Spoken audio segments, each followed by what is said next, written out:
Bismillahirrahmanirrahim. Assalamualaikum warahmatullahi wabarakatuh. Ananda santri kelas 7 MTS Husnul Khotimah yang dirahmati Allah. Kembali lagi kita akan belajar materi pelajaran pendidikan Pancasila dan kewarganegaraan.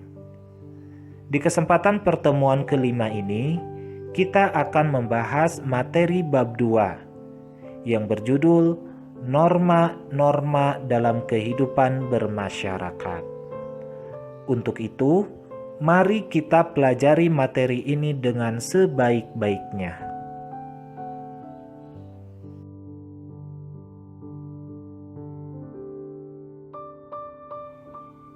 Di dalam kehidupannya, manusia dikenal dengan sebutan makhluk monodualis, yang berarti makhluk yang memiliki dua peran atau dua fungsi.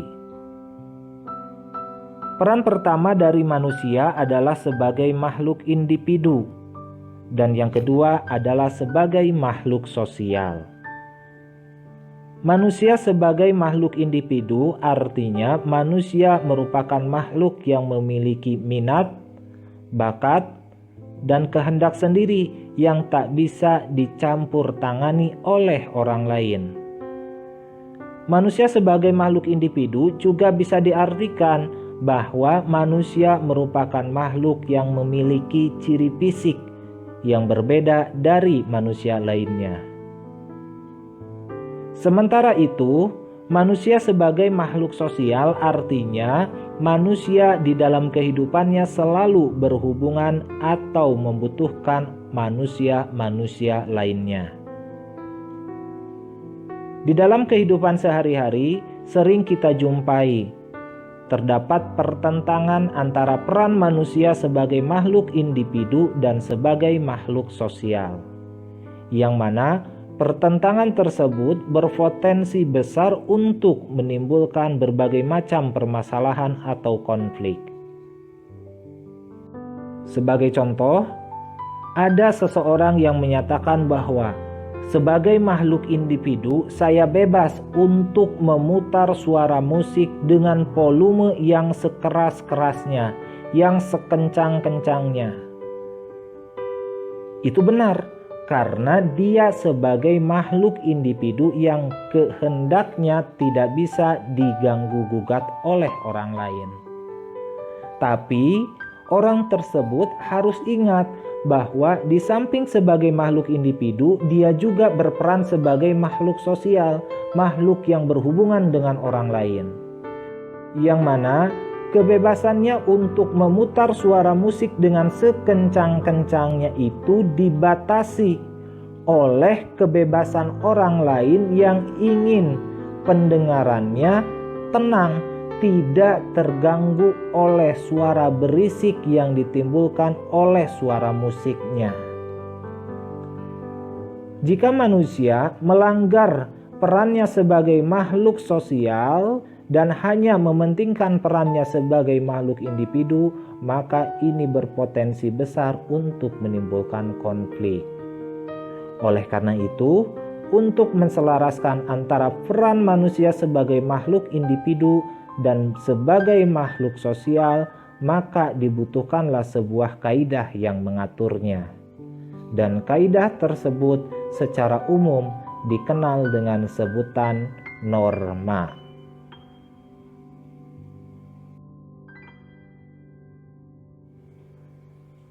Lalu apa itu norma? Norma memiliki banyak sekali pengertian. Dan dalam hal ini kita simpulkan bahwa norma adalah kaidah atau aturan yang disepakati dan memberi pedoman bagi perilaku para anggotanya dalam mewujudkan sesuatu yang dianggap baik dan diinginkan. Dari pengertian norma tersebut, kita bisa lihat ada 3 buah unsur yang terkandung di dalam norma. Yang pertama adalah kaidah atau aturan yang disepakati. Yang kedua, memberi pedoman bagi perilaku anggotanya. Yang ketiga, tujuannya adalah untuk mewujudkan sesuatu yang dianggap baik dan diinginkan. Dan yang harus kita ketahui juga, norma itu berisi perintah, anjuran, dan larangan. Pembahasan berikutnya adalah tentang tujuan dan fungsi norma. Adanya norma bertujuan untuk menciptakan keamanan dan ketertiban dalam kehidupan masyarakat. Sementara norma itu sendiri berfungsi untuk mewujudkan keteraturan dan ketertiban dalam hidup masyarakat.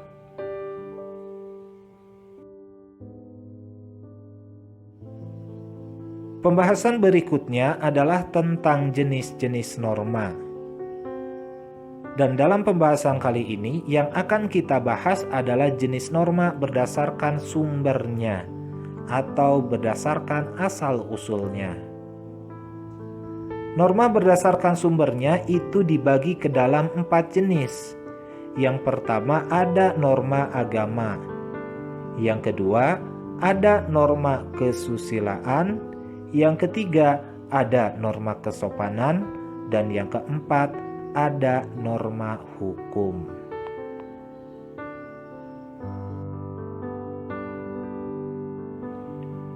Jenis norma yang pertama adalah norma agama. Norma agama bersumber dari Tuhan Yang Maha Esa, yang disampaikan oleh para utusannya atau oleh rasul-rasulnya, dan termuat di dalam kitab suci. Bagi kita sebagai umat Islam, terdapat banyak contoh perilaku yang dapat kita tunjukkan sebagai bentuk perwujudan dari pelaksanaan norma agama. Semisal ibadah sholat, zakat, puasa, ibadah haji, berbakti kepada orang tua, saling memaafkan, jujur, tidak berjudi, tidak mabuk-mabukan, hidup rukun dan saling menghormati dengan pemeluk ajaran agama lain. Bagi orang yang dalam perilakunya menjalankan norma agama atau melanggar norma agama, tentu ada balasannya. Dan balasannya tidak didapatkan langsung di alam dunia, melainkan setelah dia meninggalkan dunia ini, alias setelah dia wafat. Bagi orang yang perilakunya sesuai dengan norma agama, dia akan mendapatkan balasan berupa pahala atau surga. Sementara bagi seseorang yang melanggar norma agama, maka balasannya berupa dosa atau neraka.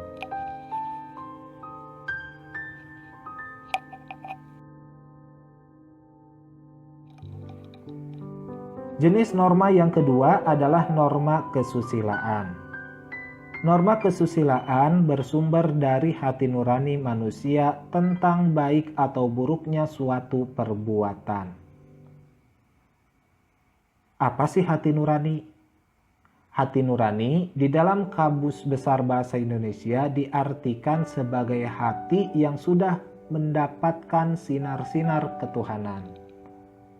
Dan kita bisa pahami bahwa hati yang sudah mendapatkan sinar-sinar ketuhanan, maka dia dapat membedakan mana yang baik dan mana yang buruk. Contoh perilaku yang sesuai dengan norma kesusilaan adalah jujur, menghargai orang lain, bertindak adil, menolong orang lain yang sedang kesusahan, dan lain-lain sebagainya. Adapun sanksi bagi orang yang melanggar norma kesusilaan adalah dia akan merasakan perasaan bersalah, menyesal, gelisah. Dan bagi orang yang melaksanakan atau perbuatannya sesuai dengan norma kesusilaan, maka dia akan merasakan ketenangan dan rasa bahagia. Di dalam kehidupan sehari-hari, kita bisa contohkan perbuatan yang sesuai dengan norma kesusilaan ini. Semisal seorang pelajar yang ketika sedang berulangan harian, ketika guru memerintahkan kepada seluruh siswa agar jangan mencontek, ternyata ada salah satu siswa yang mencontek. Dan setelah diperiksa ternyata hasil ulangan dari siswa tersebut ternyata sangat bagus, nilainya 100 misalkan. Walaupun dia mendapatkan nilai 100, tapi si siswa tersebut di dalam hatinya dia pasti akan merasakan rasa gelisah. Gelisahnya kenapa? Dia khawatir ada teman atau mungkin gurunya tahu bahwa dia mendapatkan nilai 100 dari hasil mencontek. Itulah contoh pelaksanaan norma kesusilaan.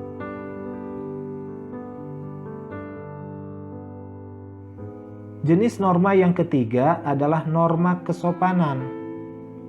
Norma kesopanan bersumber dari pergaulan manusia dalam kehidupan bermasyarakat, dan sifat dari norma kesopanan ini adalah relatif. Maksud relatif di sini adalah sopan menurut di lingkungan A belum tentu sopan menurut di lingkungan B. Sopan menurut adat suku Sunda belum tentu sopan menurut adat suku Jawa atau sebaliknya. Makanya norma kesopanan ini bersifat relatif, tergantung wilayah atau tempatnya, atau juga tergantung waktunya.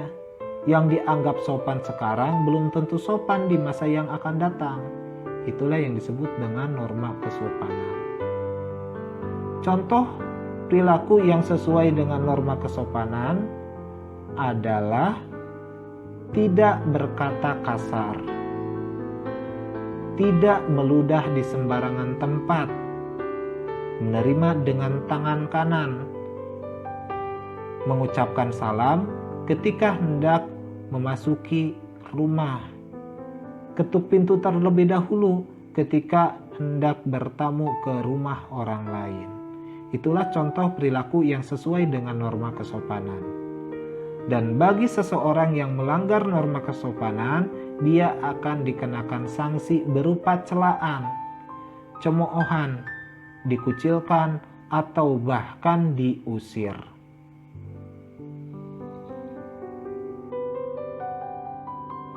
Jenis norma berdasarkan sumbernya yang terakhir atau yang keempat adalah norma hukum. Norma hukum bersumber atau dibuat oleh lembaga resmi negara yang berwenang, semisal DPR, kepolisian, pemerintah. Contoh perilaku yang sesuai dengan norma hukum adalah membawa SIM dan STNK saat berkendara, tidak mencuri atau tidak korupsi, membela tanah air, tidak menyebarkan berita palsu, dan lain sebagainya.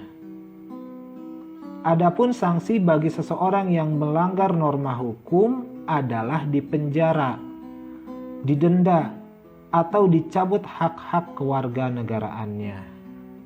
Dan sanksi dari norma hukum ini sendiri bersifat tegas, memaksa, nyata, dan mengikat seluruh warga negara.